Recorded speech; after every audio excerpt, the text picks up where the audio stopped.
ओम शांति।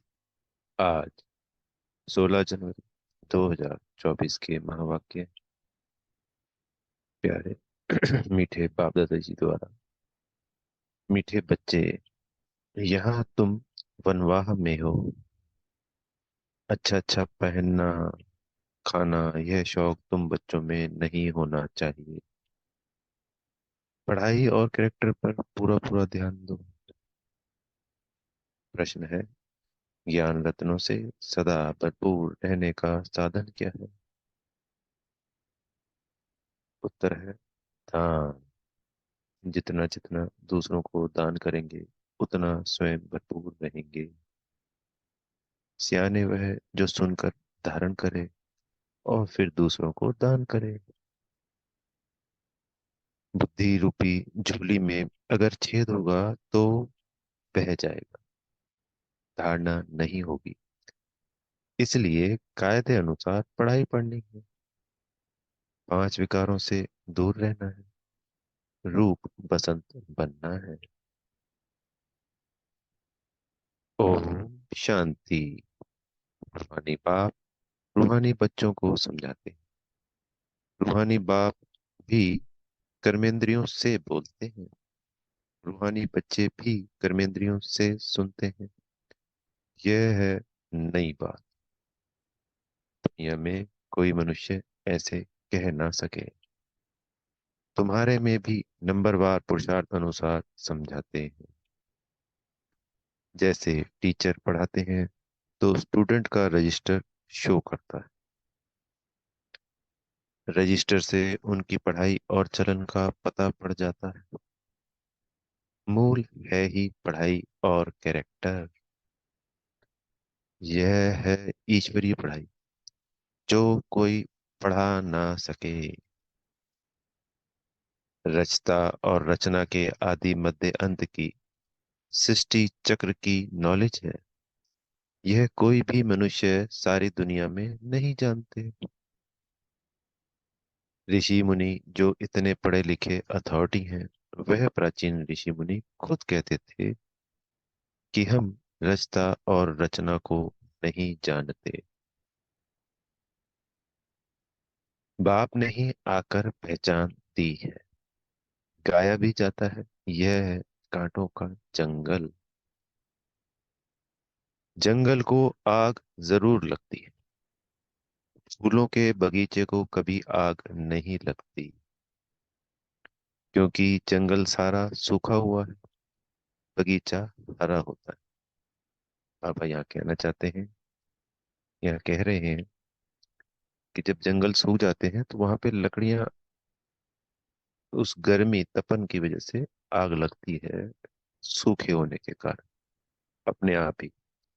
और ऐसा हम आज भी देखते हैं, अमेरिका या ऑस्ट्रेलिया में ऐसी जंगलों में अपने आप भयानक आगे लगती हैं और फिर उनको बुझाया जाता है। भारत में तो ऐसा नहीं सुना, पर वहां पे जरूर सुना। तो जो फूलों का बगीचा होता है वो हरा भरा होता है, भरपूर होता है। तो वहां कभी भी कुछ ऐसा होता ही नहीं। तो ये कलयुगी रूपी जो जंगल है कांटों का, ये पूर्ण रूप से सूख चुका है। तो इसको आग लगनी ही लगनी है, विनाश होना ही होना है। कुछ करा नहीं जा सकता। हरे बगीचे को आग नहीं लगती, सूखे को आग झट लग जाती। यह है बेहद का जंगल। इनको भी आग लगी थी। बगीचा भी स्थापन हुआ था। तुम बगीचा अब गुप्त स्थापन तुम्हारा बगीचा अब गुप्त स्थापन हो रहा है। तुम जानते हो, हम बगीचे के फूल खुशबूदार देवता बन रहे हैं। उनका नाम ही है स्वर्ग। अब स्वर्ग स्थापन हो रहा वंडर है। तुम कितना भी लोगों को समझाते हो, परंतु किसकी बुद्धि में बैठता नहीं है। वंडरफुल बात है कि स्वर्ग स्थापन हो रहा है, हम देवता बन रहे हैं, भगवान आए हुए हैं, भगवान ये पढ़ाई पढ़ा रहे हैं। कान पे जूं भी नहीं रेंगती। जो इस धर्म के नहीं होंगे उनकी बुद्धि में बैठेगा भी नहीं। एक कान से सुनेंगे, दूसरे से निकाल देंगे। सत्युग त्रेता में भारतवासी कितने थोड़े होंगे? फिर द्वापर कलयुग में कितनी वृद्धि हो जाती? वहां एक दो बच्चे, यहाँ चार पांच बच्चे, तो जरूर वृद्धि हो गई। भारतवासी ही अब हिंदू कहलाते। वास्तव में देवता धर्म के थे, और कोई धर्म वाला अपने धर्म को नहीं भूल। जितने भी मुख्य चार धर्म हैं, उसमें खाली हम आदि सनातन देवी देवता धर्म वाले ही अपना धर्म भूलते हैं, बाकी को सबको अपना धर्म इस वक्त याद है। यह भारतवासी ही भूले हुए। देखो इस समय कितने ढेर मनुष्य हैं। इतने सब तो ज्ञान आकर नहीं ले। हर एक अपने जन्मों को भी समझ सकते हैं। जिसने पूरे 84 जन्म लिए होंगे वह जरूर पुराने भक्त होंगे। तुम समझ सकते हो कि हमने कितनी भक्ति की। थोड़ी की होगी तो ज्ञान भी थोड़ा ही उठाएंगे, और थोड़ों को ही समझाएंगे। कितनी वंडरफुल बात है कि द्वापर और कलयुग में जिसने जितनी बड़ी भक्ति की होगी हमारे सनातन आदि सनातन देवी देवता कुल की आत्मा ने, उतना ही उच्च ज्ञान उठाएगी और उतना ही वो उसको दूसरों को समझाएगी। और जिसने साधारण भक्ति की है या नहीं की है, तो वो पुरुषोत्तम संगम युग पे ही साधारण होगा, उतना ही ज्ञान उठाएगा। तभी बाबा कहते हैं कि जिसकी तकदीर में नहीं है, तो तकदीर कहाँ बनी? द्वापर और कलयुग में जो भक्ति की है वो तकदीर लेके यहाँ संगम युग पे आए, जिसके आधार पर ही पढ़ाई होती है और उच्च पद फिर सत्युग त्रेता में मिलता है। कितनी वंडरफुल बात। बहुत भक्ति की होगी तो ज्ञान भी बहुत उठाएंगे और बहुतों को समझाएंगे। ज्ञान नहीं उठाते तो समझा भी कम सकते, इसलिए उन्हें फल भी थोड़ा मिलता है। हिसाब है ना। बाप को एक बच्चे ने हिसाब निकाल भेजा, तो इस्लामियों के इतने जन्म, बौद्धियों के इतने जन्म होने चाहिए। बुद्ध भी धर्म स्थापक है। उनके पहले कोई बुद्ध धर्म का था नहीं। बुद्ध की सोल ने प्रवेश किया, उसने बुद्ध धर्म स्थापन की। फिर एक से वृद्धि होती है, वह भी एक प्रजापिता है। हर धर्म का स्थापक जो होता है वो अपने धर्म का प्रजापिता है। पर इन सभी धर्मों का और पूरे सृष्टि झाड़ का, साकार सृष्टि का, वो एक ही प्रजापिता है, वो है ब्रह्मा बाबा साकार। एक से कितनी वृद्धि होती है। तुमको तो राजा बनना है नई दुनिया में, यहाँ तो वनवाह में हो। किसी चीज का शौक नहीं रहना चाहिए। हम अच्छे कपड़े आदि पहने, यह भी देह अभिमान। जो मिला सो अच्छा, यह दुनिया ही थोड़ा सा। यहाँ अच्छा कपड़ा पहना, वहां फिर कम हो जाएगा। यह शौक भी छोड़ना है। आगे चलकर तुम बच्चों को आपे ही साक्षात्कार होते रहेंगे। तुम खुद कहेंगे यह तो बहुत सर्विस का कमाल है। यह जरूर उच्च नंबर लेंगे। फिर आप सामान बनाते रहेंगे। दिन प्रतिदिन बगीचा तो बड़ा होने का है। जितने देवी देवता सतयुग के व त्रेता के हैं, वह सब गुप्त यहाँ ही बैठे हैं, फिर प्रत्यक्ष हो जाएंगे। अभी तुम गुप्त पद पा रहे। तुम जानते हो हम पढ़ रहे हैं मृत्यु लोक में, और पद अमरलोक में पाएंगे। ऐसी पढ़ाई कभी देखी? यह वंडर है। पढ़ना पुरानी दुनिया, पद पाना नई दुनिया। पढ़ाने वाला भी वही, जो अमर लोक की स्थापना और मृत्यु लोक का विनाश कराने वाला है। तुम्हारा यह पुरुषोत्तम संगम युग बहुत छोटा है। इसमें ही बाप आते हैं पढ़ाने के लिए। आने से पढ़ाई शुरू हो जाती है। जब बाबा आते हैं 1936 में, तभी पढ़ाई शुरू होती है। 100 वर्ष का संगम युग है, बाकी के चारों युग 1250 वर्ष के। तब बाप लिख कहते हैं, लिखो, शिव जयंती सो गीता जयंती। क्योंकि शिव बाबा आते हैं, इस धरा पे अवतरित होते हैं, उसी के बाद तो गीता ज्ञान शुरू होता है ना। तो शिव जयंती सो गीता जयंती। इनको मनुष्य नहीं जानता। उन्होंने श्री कृष्ण का नाम रख दिया। अब यह भूल जब कोई समझे, कितने कितने बड़े बड़े आदमी म्यूजियम में आते हैं, ऐसे नहीं कि वह बाप को जानते हैं, कुछ नहीं। इसलिए बाबा कहते हैं, फॉर्म भराओ तो पता लगे कि कुछ सीखा है। यानी कि समझाने के बाद है ना, फिर फॉर्म भराना हो। अभी तो नहीं है ये प्रक्रिया, भरोसा तो। बाकी यहाँ आकर क्या करें, जैसे साधु संत महात्मा के पास जाते हैं, यहाँ वह बात नहीं। इनका तो वही साधारण रूप, ब्रह्मा बाबा का तो साधारण रूप। ड्रेस में भी कुछ फर्क नहीं, इसलिए कोई समझ नहीं सकते। समझते हैं यह तो जोहरी था, पहले था विनाशी रत्नों का जोहरी, अभी बने हैं अविनाशी रत्नों का जोहरी। तो और जगह तो साधु संत होते हैं, उनकी गद्दी होती है, वो अलग से दिखाई दे रहे होते हैं साधु महात्मा। यहाँ तो बाबा जैसे पापा के बच्चे, वैसे ही बाबा ब्रह्मा बाबा। तो सब उनको साधारण समझ बैठते थे, अगर ज्ञान नहीं उठाया है और सिर्फ पैसे मिलने आ गए। तुम सौदा भी बेहद के बाप से कर, जो बड़ा सौदागर, जादूगर, रत्नागर है। तो हर एक अपने को समझे कि हम रूप पसंद है, हमारे अंदर ज्ञान रत्न लाखों रुपए के हैं। इन ज्ञान रत्नों से तुम पारस बुद्धि बन जाते हो। यह भी समझने की बात। कोई अच्छे सियाने हैं जो इन बातों को धारण करते।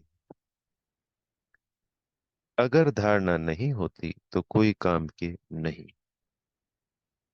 समझो उसकी झोली में छेद है, बह जाता है। बाप कहते हैं, मैं तुमको अविनाशी ज्ञान रत्नों का दान देता हूँ।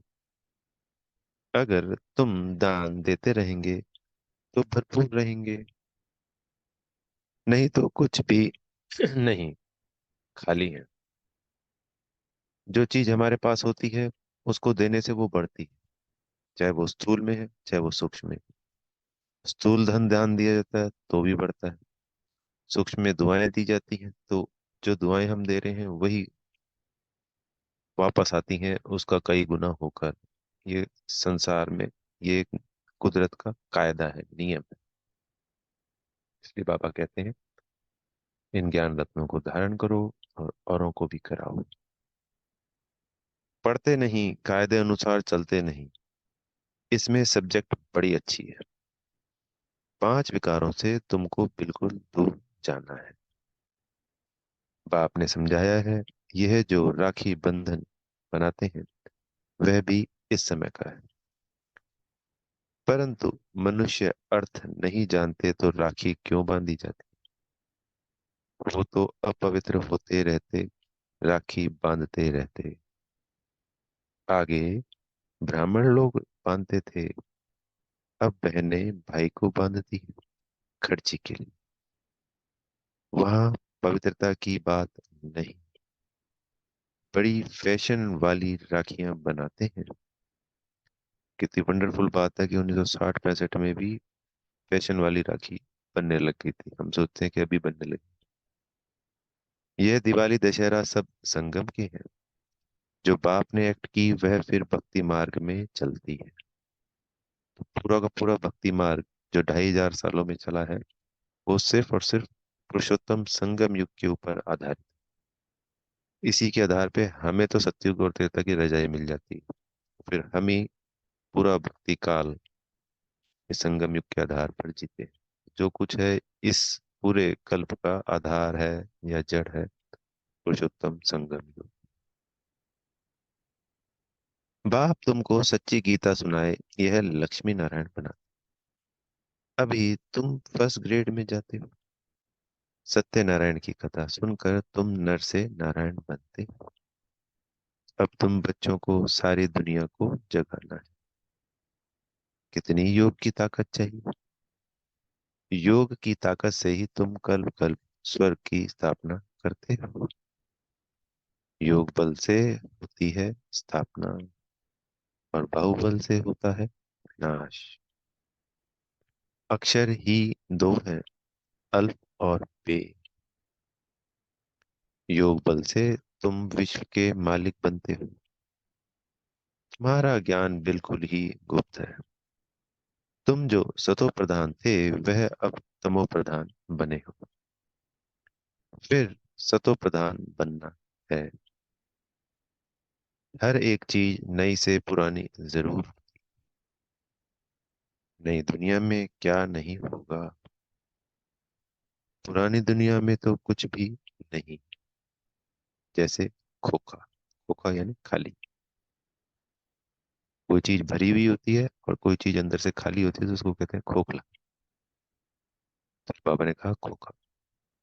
कहाँ भारत स्वर्ग था, कहाँ भारत अब नरक है। रात दिन का फर्क है। रावण का बुत बनाकर जलाते हैं, परंतु अर्थ नहीं जानते।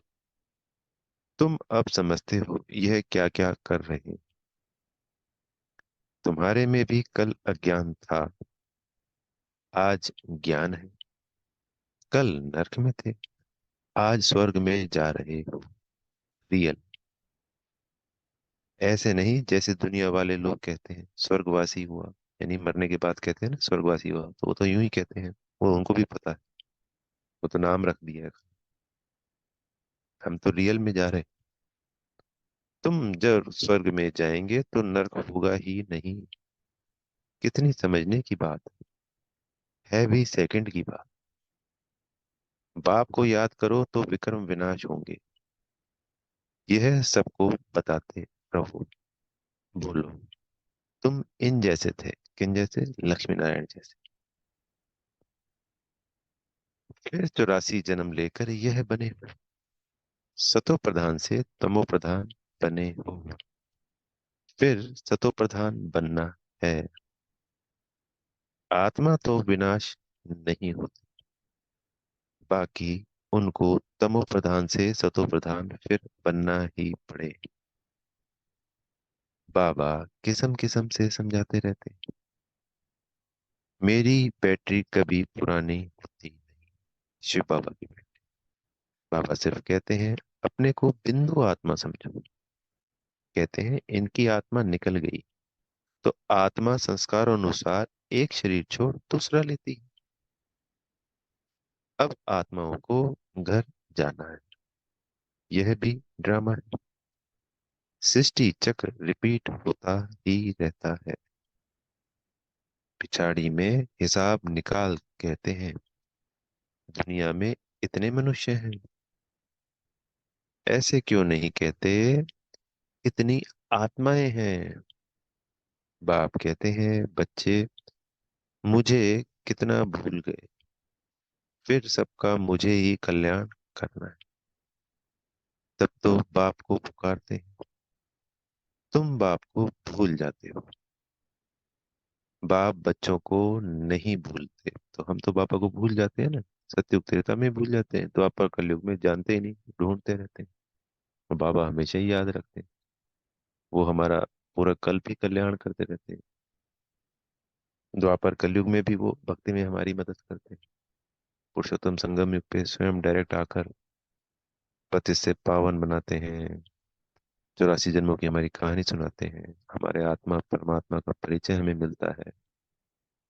ऐसे वरदानों और शक्तियों से भरपूर करते हैं जो अगले 5000 वर्ष तक चलती हैं। गुण और शक्तियां वरदान।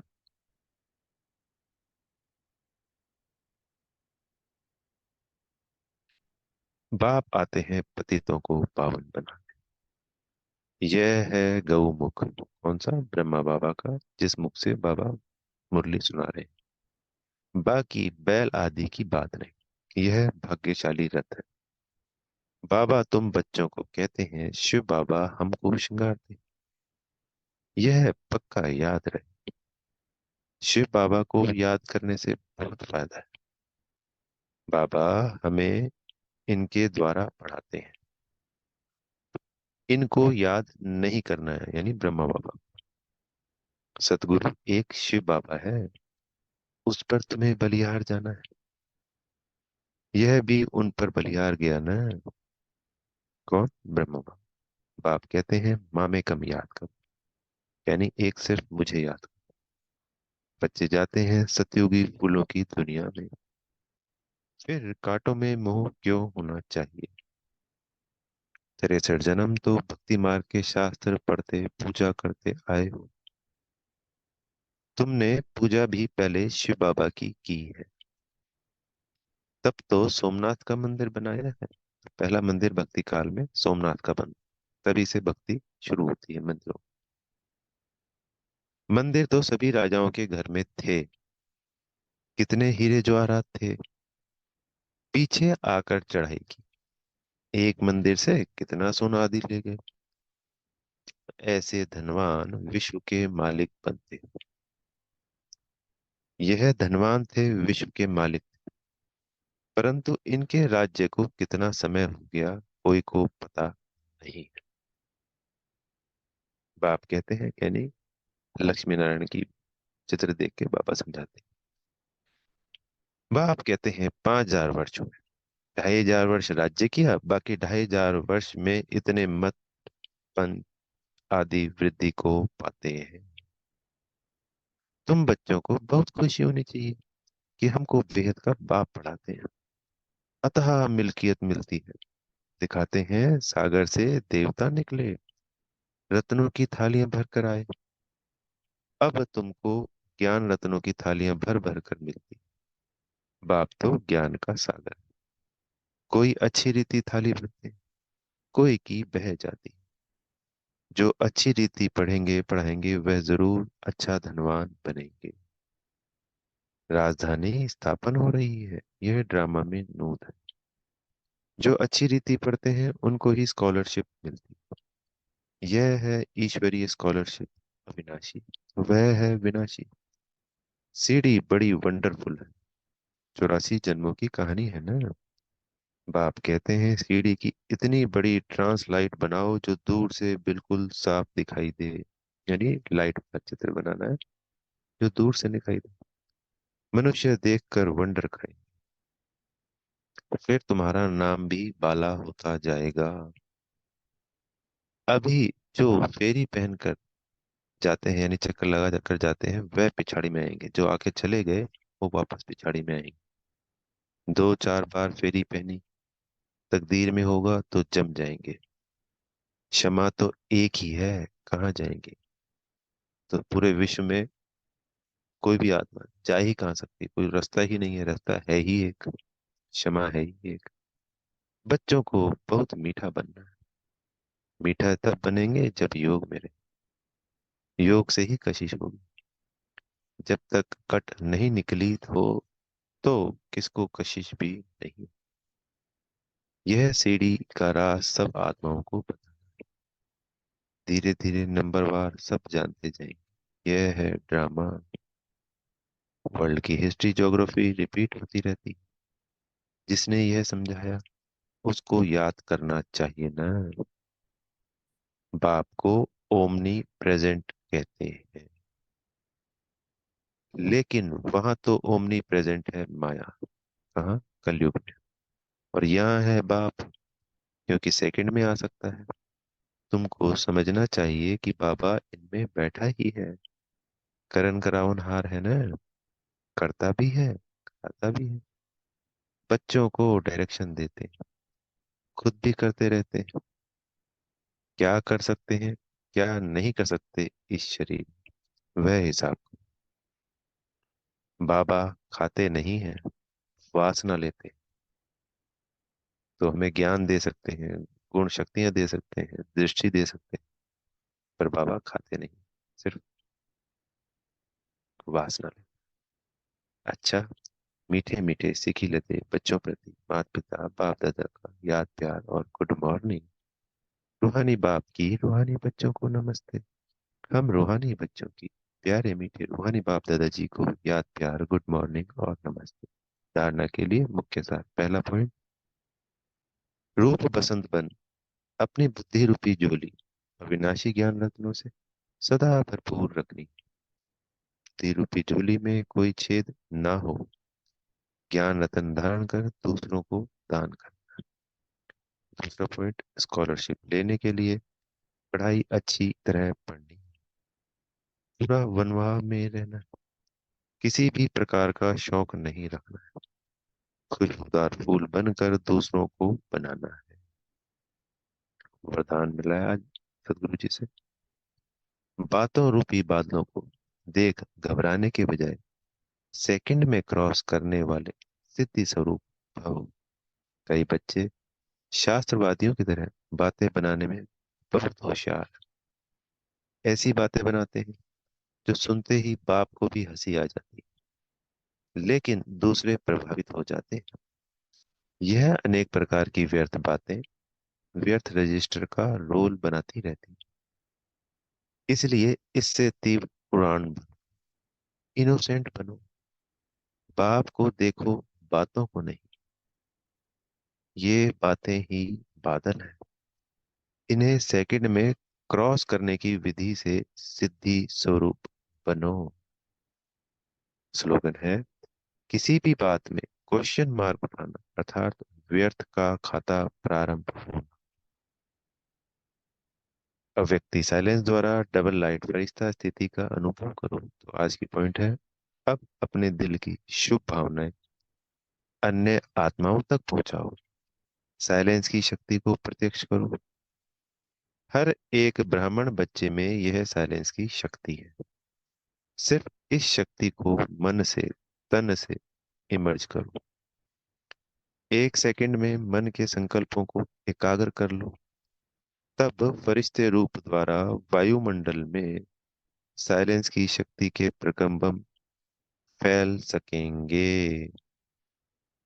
मन के संकल्पों को सेकंड में अगर एकाग्र कर लिया जाए और फरिश्ता रूप द्वारा वायुमंडल में साइलेंस की शक्ति के प्रकंपन सहजता से फैल सके, तो जितनी एकाग्रता बढ़ती जाएगी उतनी ही हमारी शक्तियां पूरे वायुमंडल में फैलती जाएंगी। अच्छा, ओम शांति। बेहद का शुक्रिया प्यारे मीठे बाप दादाजी का।